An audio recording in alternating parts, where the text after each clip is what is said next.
Attracting hummingbirds is even more fun when you find a hummingbird nest. Learn where to look. You can see in this video the hummingbird nesting, breeding, feeding and flying for the first time. So let's enjoy to the end.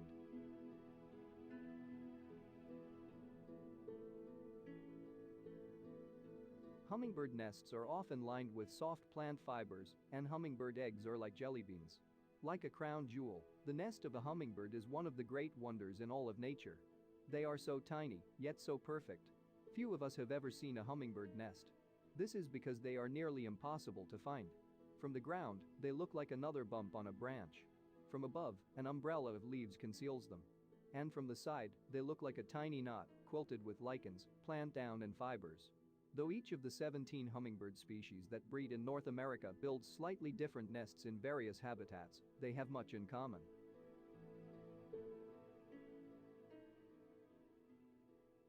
Females build their nests 10 to 90 feet high, generally in trees or shrubs, with a few exceptions.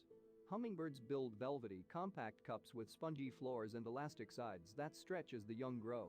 They weave together twigs, plant fibers, and bits of leaves, and use spider silk as threads to bind their nests together and anchor them to the foundation. Hummingbird eggs are about the size of navy beans. Most females lay 2 eggs, which they incubate for 15-18 days.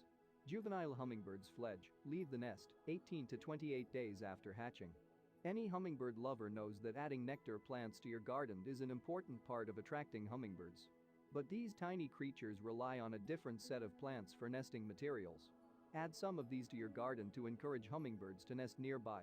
Trees and shrubs. Hummingbirds don't use nest boxes or tree cavities. Instead, they generally build their nests in sheltered trees or shrubbery, often in a fork of branches. Enhance your own hummingbird habitat by growing a diversity of leafy trees and large shrubs that provide shelter at varying heights. And if you want to get more bang for your buck, plant catkin-bearing trees and shrubs, which provide soft plant fibers for nesting material. Some examples of these include willows, witch hazel, alder, American elm, cottonwood, ironwood, poplar, birch, beech, mulberry and maple. Hummingbird eggs are cradled in soft fluffy fibers that hummingbirds choose from plants nearby. Add plants with fuzzy foliage like lamb's ear, Stachys byzantine, which forms dense, ground-hugging rosettes of thick, soft, woolly leaves. The silken plumes of ornamental grasses are also useful in attracting hummingbirds looking to nest. Some plants have seed heads or pods that transform into fuzzy balls of soft fiber.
birds start life very vulnerable, so mom is very busy ensuring they eat and stay warm. It doesn't take long for them to leave the nest. When the babies hatch, their eyes are closed, they have no feathers and weigh about 1/3 of the weight of a dime.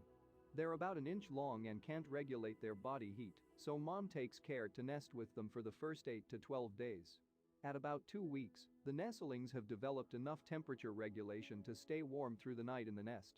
During this time, the chicks are fed regurgitated insects as mom inserts her long beak down their throats, usually 1 to 3 times an hour. Chicks leave the nest when they're ready to, usually after about 3 weeks, however, harsh weather conditions can extend the nesting period.